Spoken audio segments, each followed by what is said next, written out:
An arrest warrant issued for a Bridgeport man convicted on a weapons charge who did not appear for his sentencing yesterday morning in Morrill County District Court. KNEB.TV News starts right now. From your trusted source for news in western Nebraska and eastern Wyoming, this is KNEB.TV News. Presented by Platte Valley Companies, premier provider of financial services. Hello, I'm Ryan Murphy. This is KNEB.TV News powered by Platte Valley Companies. Thanks for joining me. In our top story, a bench warrant has been issued for a Bridgeport man who failed to appear yesterday morning for sentencing in Morrill County District Court. In July, 30-year-old Dakota Abel pleaded no contest to charges of possession of a deadly weapon by a prohibited person and disturbing the peace. That stemmed from a November incident where Abel reportedly fired a rifle in the air during an altercation. Sentencing had been set for 10:30 Monday morning with Judge Andrea Miller, but Abel, who had posted 10% of his $20,000 bond, failed to appear. The signed warrant for his arrest was issued following the no-show at sentencing. Well, a 97-year-old Gering woman was a top honoree last week in Omaha for her commitment to volunteerism at Serve Nebraska's 2024 Step Forward Awards. Mildred Moody was this year's winner of the National Service Award for her more than quarter century of service to our local AmeriCorps Seniors Foster Grandparent Program. Grandma Mildred, as she's affectionately referred to by the staff and students at Guile Elementary, spends much of her time one-on-one with students, helping them with reading and math. She tells KNEB News she was shocked to get nominated and selected for this honor. It was quite a blow because at my age, I just don't think that people would want to listen to an old woman.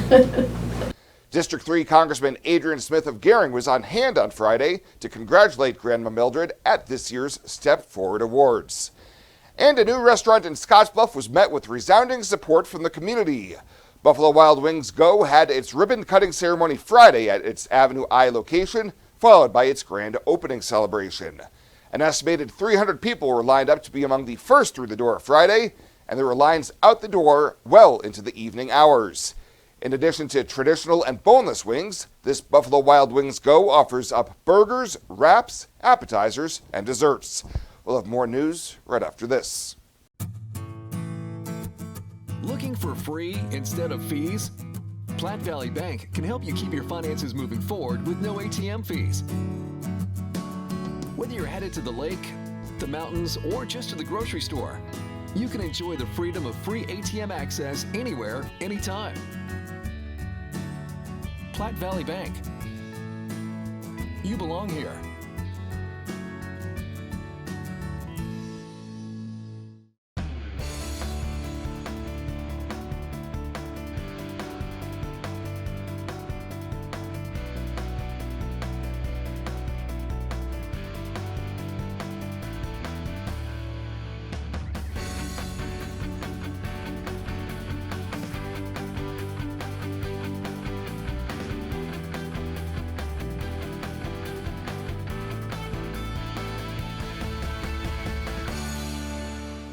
Life is crazy. Pain is stressful. How can anybody concentrate with these busy schedules? Now you can. This is Ben Moravec coming to you from Hydrozen, a float therapy business right here in Scottsbluff. I'm here today to let you know we now have memberships for $49 monthly. You can guarantee yourself at least one float per month. You know how floating keeps your muscles relaxed, your joints relieved, and your brain clear to think? Now you can float at a reduced rate each month. Inquire today at hydrozenfloat.com or call us at 308-63-FLOAT. Hydrozen. Unplug and recharge.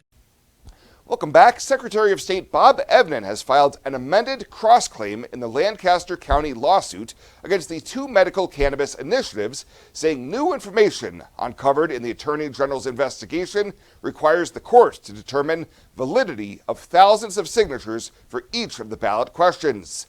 In the filing, Evnen says in addition to two cases already made public, the AG's office has found circulator fraud or malfeasance by notaries across 71 counties, in addition to Hall County, when it came to circulators' oaths and proper notarizations. Because of the investigation, evidence says there is serious doubt as to the validity of approximately 49,000 signatures on both the medical marijuana legalization and regulation petitions.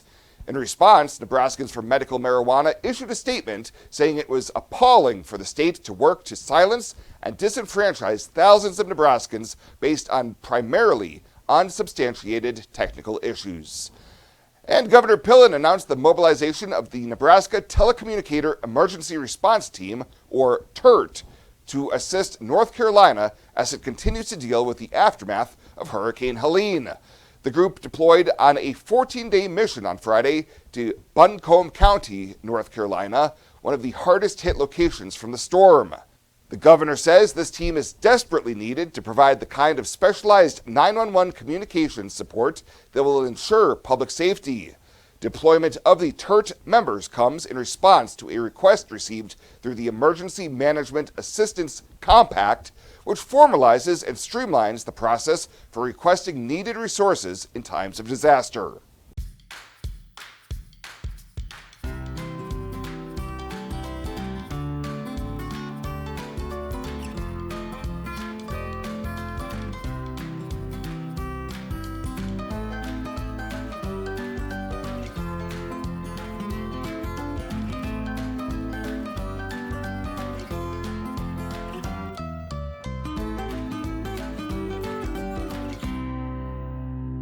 I imagined retirement in a place where we could enjoy our golden years, where adventure and friendship are the only items on the schedule.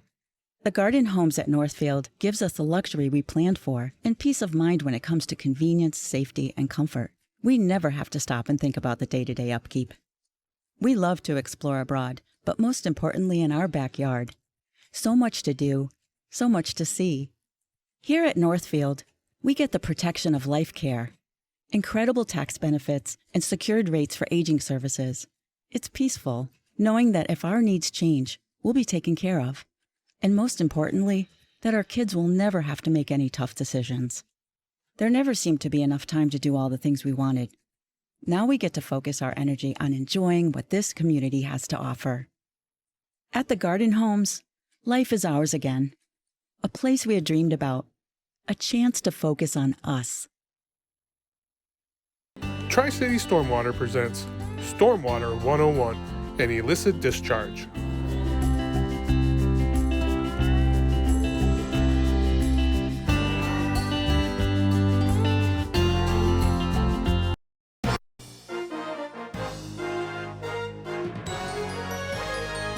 This is KNEB.TV Ag News from the Scottsbluff Body and Paint Ag Desk. Scottsbluff Body and Paint, you're driving home our reputation. Between harvest being in full swing and new strikes happening in the shipping ports on the East Coast, there were a lot of current events testing the markets this week. Joining us to discuss those trends is Barchart Senior Analyst Darren Newsom. Here's our conversation from Thursday morning. Let's begin the conversation here talking about the port strike happening on the East Coast, up and down. I saw an estimate coming out for the American Farm Bureau showing $1.4 billion in an impact to ag trade every week that this continues. Of course, no exact idea of how long this will continue. Give me your thoughts on why this is not having a major impact on the major commodities we talk about here on the program. To begin with, right, there's a lot of things going on, but if we just want to look at ag right off the bat, a lot of what the U.S. ships this time of year is soybeans, and a lot of those move off the Pacific Northwest. So, where we're talking about the East Coast is mostly an import. A lot of that's what we see. What we see there is imports. So we've got that as far as goods coming into the United States, and it could. I have heard where it stretches all the way from the East Coast down to Texas. So this does take the Gulf ports into account as well. And secondly, we just don't have a lot of soybean shipments at this time. We don't have a lot of corn. I mean, corn is shipping right now, but it's not the key time of year for U.S. corn exports. So I think for now, there's other issues as far as ag goes that are more important. Most notably, it's harvest season, and the weather looks, heading into another harvest weekend, weather looks favorable. Looks like it's going to be clear for the foreseeable future. Corn seeing a bit of a nice bounce back as we kind of put in the harvest low, it looks like, looking back at the charts. Darren, you expect any more movements on the corn front in the weeks ahead? I think so. From a technical point of view, what we saw was corn went into a long-term uptrend. Corn futures, I should say, went into a long-term uptrend at the end of August, and it's been slowly gaining momentum. The real question now is, will funds will the non-commercial side actually go long the market? Fundamentally, it doesn't seem to have a reason to. So a lot of what's been going on has just been non-commercial short covering without a lot of selling on top of it. So this has allowed us to go from the August settlement of 401 up through the round number 410, 420, and now 430 with the DEES 24 site set on the 440 mark. We also have to remember that during October, for whatever reason, we see both December corn and November soybeans both rally during the month. Oddly enough, and coincidentally, this is also the month when the harvest price for U.S. Insurance is calculated using daily closes. So, there's a lot going on in October right now. Seems to be some mostly technical buying, fund buying. Not seeing the same thing in November soybeans. So most of it's going on in corn, most of it just funds moving to the sideline. You're teasing up my next question, which was on the soybeans. I believe you note in your commentary you're a little bit seeing a bearish outlook for soybeans. Explain why that is. In soybeans, I still think it's a good chance that they've put in their low. We don't have this clear of a technical picture on the soybean market, but what happens this time of year in soybeans, what kind of keeps a lid on potential rallies, is as we get deeper into harvest, U.S. producers like to sell soybeans and hold corn. So this puts more available supplies into the system at a time when demand's supposed to be picking up. But now let's go back to the port. I mean, the port situation. If we don't have, some of our export facilities ready, again, most of them still go out the Pacific Northwest. But if there's a little bit of a hiccup there, and if we're not really seeing the demand starting to materialize as far as actual exports go, then it kind of is offset. So soybeans don't have the same sort of, bullish factors that we could talk about in corn. And in fact, we could actually see a bit more bearish situation because of the supplies becoming available. And we can certainly see this in the basis market as well. Darren, some of our western Nebraska producers, well, their wheat's grown all across the state, but in particular, I hear from them. They like it when I ask you wheat questions. So size up kind of the wheat market, what you're seeing there. Wheat is interesting in that, again, there's really no fundamental reason for it to be rallying, but we're seeing strong moves by all three markets, hard red winter, soft red winter, and hard red spring. And so, again, what this looks like is funds are just wanting to go to the sidelines until we see, what develops, either more bullish fundamentals or less bullish fundamentals, whichever the way the wind seems to blow. But for now, they just want to move to the sidelines. There's too much uncertainty. There's too much opportunity in other market sectors. They can certainly look over, investment traders can certainly look over to energies, metals, even in the softs. Now, at some point, there's going to be more interest in new crop winter wheat. It's just not here yet. It probably won't be till next spring. We're already into planting season, and the market's basically shrugged its shoulders. We're just not seeing much activity over in the July contracts for either Kansas City or Chicago. So it may not be till next spring when new crop moves to the forefront. And for now, demand is it's okay. It's not outstanding. And we've got plenty of supplies on hand. So again, it's not a fundamental issue. It's more of a fund issue, as in so many other markets. They're just moving to the sidelines and rolling money over to other sectors. We've covered corn, soybeans, and wheat now. Darren, let's wrap up with your thoughts on where we're at here in October. What kind of last-minute advice would you like to leave us with? I think there's going to be a great deal of uncertainty, and we certainly have to acknowledge in early November the U.S. has another presidential election, and what we have to expect over this next month is a great deal of chaos from global players looking to make a political change here in the United States. A lot of what we've seen overseas in Eastern Europe and the Middle East, and even some of these situations here domestically, we could talk about the port strikes, are tied to the idea that political change needs to happen, or one particular side wants political change to happen. So this is only going to get worse. This is why gold continues to go up, even though it's at all-time highs. It continues to find buyers. So and it's going to have a ripple effect. It certainly should have a ripple effect on some of the ag markets and other markets that we're interested in.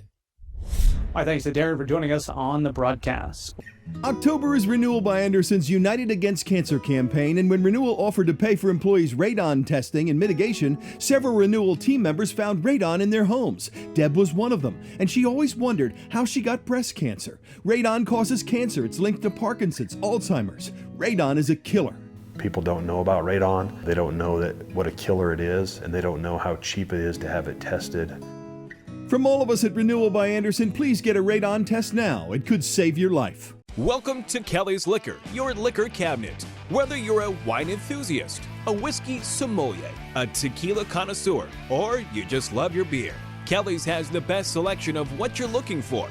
Family owned and operated since 1946 and right on 27th Street in Scottsbluff. Come see us today at Kelly's Liquor, your liquor cabinet. And remember to be a good neighbor. Don't drink and drive. Kelly's Liquor, West 27th Street in Scottsbluff.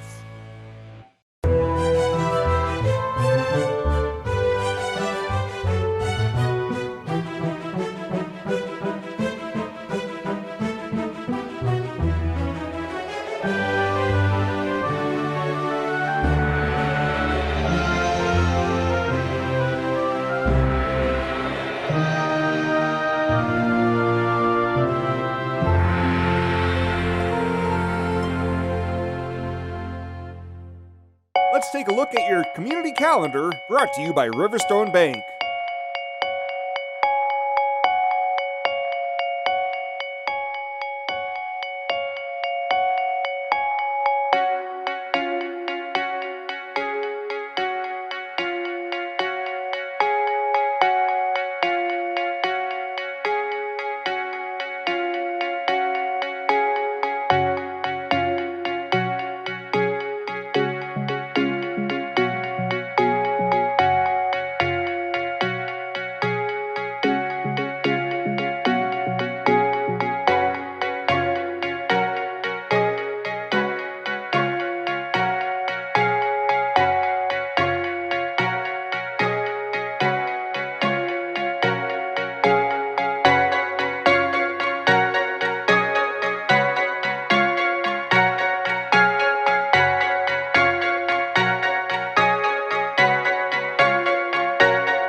The community calendar is brought to you by Riverstone Bank.